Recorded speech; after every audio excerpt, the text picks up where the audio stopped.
Ei, Rhys, bydde ti'n credu fi taswn ni'n gweud bod yr adar yma yr un lliw?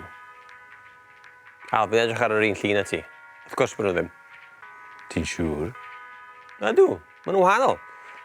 Mae'r aderyn yma yn oren, a mae'r aderyn yna yn las.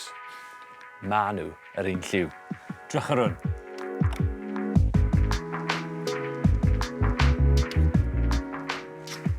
Tric yw e.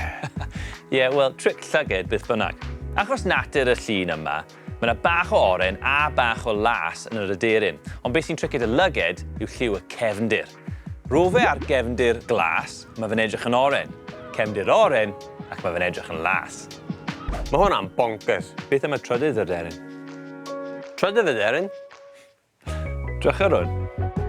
Yn y llun, mae'r aderyn sy'n edrych yn oren yn y gornel chwith ucha, a'r un sy'n edrych yn las wrth yr haul. Ond mae yna drydydd aderyn yn y canol hefyd.